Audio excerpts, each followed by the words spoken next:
today I'm joined by David from Cooper Wallace Estate Agents in Bedford, and we're here to talk about their experience with one particular supplier, which is Sinclair Taylor. So David, welcome. How are you doing? Yeah, good, thanks. Very good.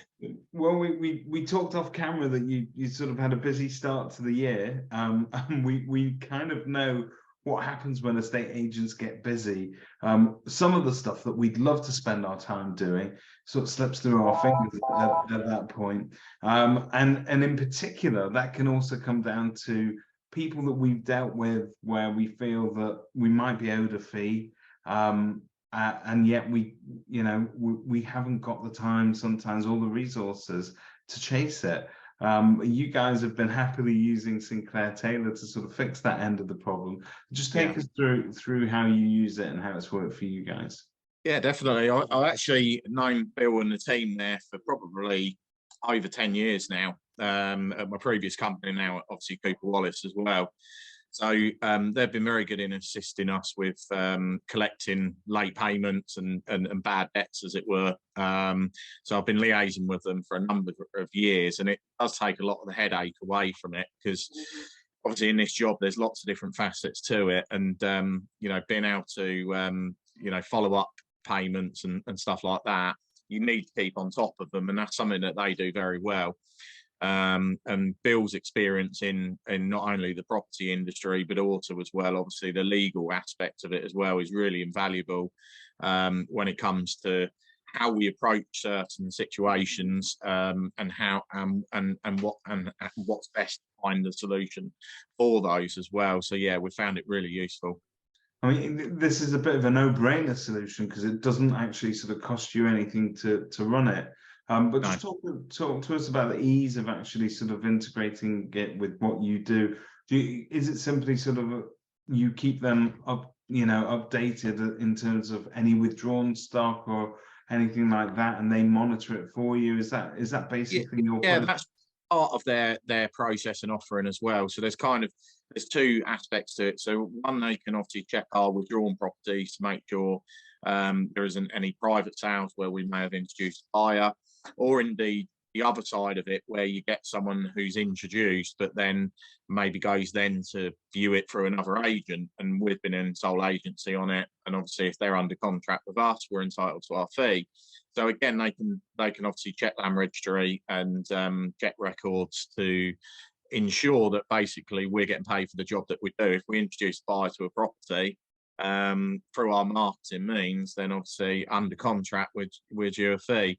And then the second side of it is obviously where we have completed a sale, and we have had a few, but not many. Every agent has some, not many, but there's always a few who feel they're above the law, perhaps, maybe, or they feel that our service hasn't warranted the figure that they're paying to us, that under contract, again, that they've signed, don't pay us. So obviously where they come in on that is they help and assist us with being able to retrieve that money, and sometimes, and I've had instances where we have gone to court to redeem those fees as well, and Bill and the team there have assisted really well with that, because it obviously, when you're getting courts involved, that's completely above my pay grade. But on 2 points there, really, I think we're all familiar with buyer's remorse. There is seller's remorse, where they feel that at the end of achieving this massive goal that they wanted you to achieve for them, and they felt that maybe they could have got it cheaper or they could have done better, and they choose to sort of renegotiate at the end of it. So we do all have a handful of those. It's not an everyday scenario, but when it does, I feel that sometimes our ability as estate agents to claim that money back under a contractual agreement is always somehow weaker than if I handed it to a solicitor to deal with, because once solicitors are involved, people tend to sit up and listen because they realize that some resource is being committed to it, and these people know what they're doing. So in many ways, I feel like Sinclair Taylor might even have a better chance of claiming a fee than you or I would if we went direct. Yeah, without question. I think obviously the other benefit, not only, as you mentioned, being from a legal aspect, is that they're a completely independent party to the transaction. You know, and I've had situations where, you know, we've had situations where people haven't paid us, and obviously I've actually been dealing with that customer for a number of weeks and months, and sometimes where you've built up even sometimes a good rapport with people, they still make that conscious decision not to pay for whatever reason. Yeah. And it's quite a difficult conversation to have with people when you've got that rapport, to basically turn around and say to them, well, look, you've got to pay us, otherwise we're going to take you to court. It's quite a difficult conversation to have with people, particularly when that rapport's there. So where they can come in well is they're coming completely independent and impartial as well, which really helps to, you know, I've had many instances where they've been able to redeem the fee for us where we've not been able to, because we've been a connected person within that you know, within that transaction. So I suppose the obvious answer to my next question is yes, absolutely. But you would recommend other agents to sort of check out Sinclair Taylor's services and try and integrate it into what they do. Absolutely. I mean, it's difficult for me to quantify over probably the last 10 or 12 years exactly how much money that Sinclair Taylor have actually been able to sort of bring in, you know, for myself and my previous role and my current role.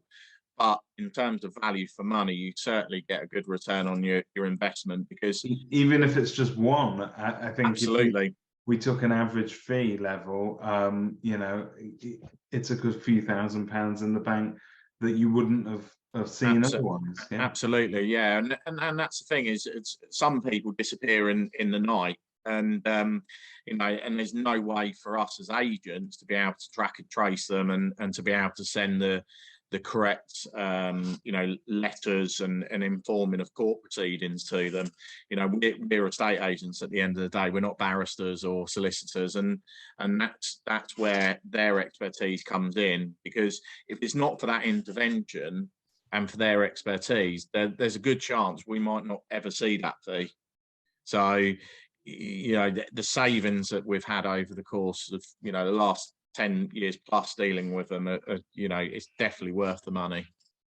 Fantastic. Well, thank you so much for taking the time to talk to us today. We wish you continued success this year, and hopefully you don't need to sort of claim back those fees too often, but if you do, it sounds like you're really well covered. Yeah, so absolutely. Thanks for your time. Thanks, David. Thank you.